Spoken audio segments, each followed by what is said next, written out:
I'm Rosemary. I'm sitting on my couch, enjoying a warm bowl of Grandma May's blueberry cobbler with my husband, Leo. The apartment is filled with the sweet aroma of butter, blueberries, and brown sugar. The phone on the table keeps buzzing, but I'm ignoring it.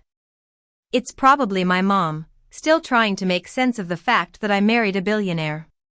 2 weeks ago, our wedding was featured on national television. That's how my parents found out they'd skipped their daughter's big day. I could only imagine the look on their faces when they saw Leo's net worth, $5,200,000,000, flashed across the screen. My mom's carefully constructed view of me as the wrong daughter crumbled in an instant. But it wasn't always like this. I grew up in Greenfield, a small, picture-perfect town where everyone seemed to have a role to play. My mom, Diana, was a social butterfly who always wanted everything to look perfect on the outside. She was the type who hosted elegant dinner parties and made sure our house was always magazine-worthy. My dad, Henry, worked in finance. He was quiet, often just going along with whatever my mom decided. I had an older sister, Lily. She was the golden child, the beautiful one with long, blonde hair, and she was popular in school. She was a cheerleader, and everyone adored her. When she walked into a room, it was like all the attention was automatically drawn to her. I, on the other hand, was the bookish one. I spent my time in the school library and the science lab, working on various projects. I remember when I was 17, I participated in the state science fair. I'd spent months on a project about nanotech applications in medicine. I worked long hours after school, with the help of my chemistry teacher, Mr. Harris. I made it to the finals and won. When they called my name on stage, I was so excited. But as I stood there, holding my cheap gold plastic trophy, a photographer asked me where my family was. I lied and said they were busy. In reality, they were at Lily's dance competition. Later, I found out my mom had posted a bunch of photos of Lily on social media, but not a single word about my science fair win. Grandma May was the only one who showed up for me. She drove all the way from the next town in her old Ford. After the ceremony, she took me to a local diner and we had milkshakes. She told me, Rosemary, the people who show up when you have nothing are the ones who truly matter. I didn't fully understand what she meant then, but I held on to those words. Grandma May passed away a few years ago. She left Lily her diamond necklace and me her recipe book. It was a tattered, stained binder full of hand-written recipes with little notes in the margins. I brought it with me when I moved to the city for my job as a biomedical engineer at a startup. I always kept it on my kitchen counter, but I was too afraid to open it. I met Leo at a biotech conference in the city. I was presenting a poster on a new drug delivery system. I was standing there, feeling a bit out of place, when he walked up to me. He was wearing a simple flannel shirt and jeans, and his name tag just had Leo written on it. He asked me a really insightful question about my research, and we ended up talking for hours. We missed the keynote speech and the networking lunch. We went on our first date at a small Italian place. He was so attentive, asking about my life, my work, and my grandmother. I knew then that he was different from anyone I'd ever met. 3 months into our relationship, he took me to his house. It was a cozy 3-bedroom in a quiet neighborhood.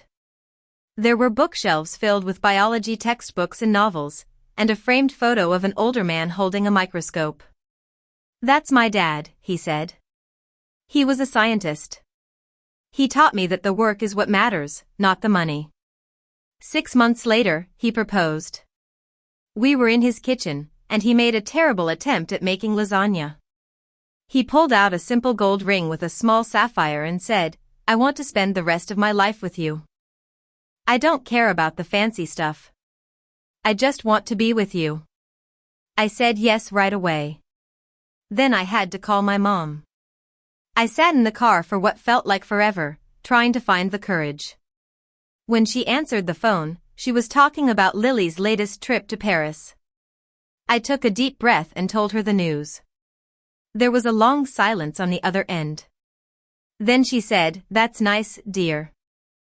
But Lily is planning a big anniversary party around the same time. You'll need to make sure the dates don't conflict." A few weeks later, Leo and I went to my parents' house for dinner. Leo dressed in a nice pair of khakis and a blue shirt, and he brought a bottle of fine wine. When we pulled into the driveway, his old Subaru looked out of place between my dad's Mercedes and Lily's BMW. My mom opened the door in a silk dress and full makeup. She gave Leo a cold hug and said, "So nice to finally meet you. Rosemary talks about you sometimes." During dinner, the conversation was all about Lily. Her new job, her social life.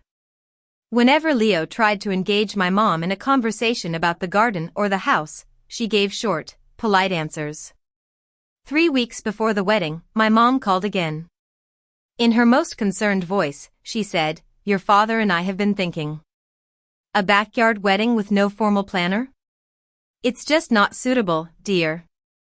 And it's Lily's birthday weekend. We've booked a private beach party for her. She really needs this." I just said, "Okay, Mom," and hung up. I was heartbroken. I made a small mistake at work, a simple data entry error. It was unlike me, but I was so distracted. My best friend, Chloe, noticed right away. She brought me coffee from my favorite place and didn't say a word. She just sat there with me, knowing that I needed time. One night, I decided to unpack a box that had been sitting in my closet since I moved. Inside, I found old textbooks, some old clothes, and at the bottom, my science fair trophy. I sat on the floor, holding it, and it all hit me.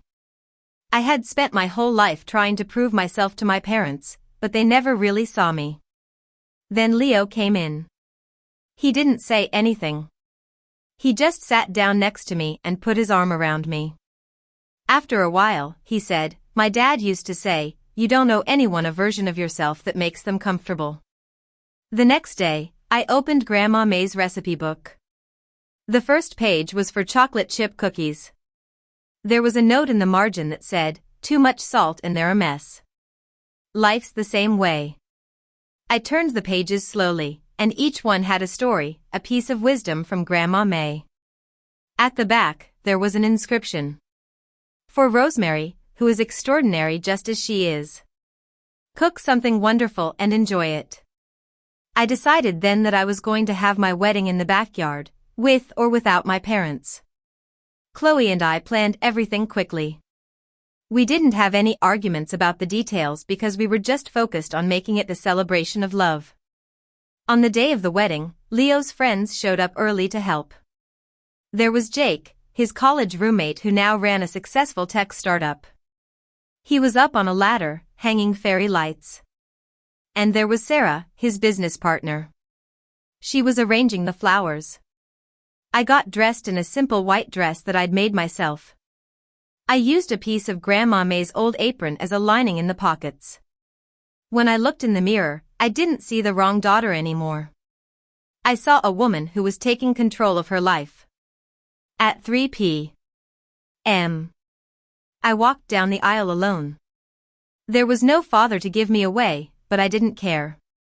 There were 63 people there who had come because they loved me and Leo. Leo was standing at the end, wearing a simple navy suit and his father's old watch. His vows were short and sweet. He said, "I've built a lot in my life, but you're the most important thing I've ever found." Our wedding was filmed for a TV show about unique weddings. It was Leo's friend's idea, and it was going to help a local charity. I didn't think much about it at the time. 4 days after the wedding, we were on the couch watching a documentary. Chloe texted me in all caps, telling me to turn on Channel 7. Leo realized that the wedding segment was airing. He groaned when he found out that they'd put his net worth on the screen. I didn't really care. I was more interested in the documentary. But 2 weeks later, Lily called me. Her voice was soft and hesitant. She told me that they were at her apartment, and my mom was watching TV when my name came on. Then they saw the backyard, the flowers, and me walking down the aisle. When they saw Leo's net worth at the bottom of the screen, my mom dropped her fork, and the room went silent. Then my mom said, "That can't be right." The voicemails started pouring in. My mom's messages went from confusion to trying to rewrite history. She said she wished she'd known about the filming and that she would have loved to be there. But I wasn't going to fall for it. The next morning, I sat at the kitchen table, looking at the missed calls and voicemail transcripts. I typed a laughing emoji and sent it to my mom. Then I put the phone face down. I told Leo, I'm done trying to make them understand me. And now, here I am, enjoying this cobbler with my husband, while the phone continues to buzz. The trophy is on the shelf above the stove, and the recipe book is right where I can see it. This is my life, and I'm finally at peace with it.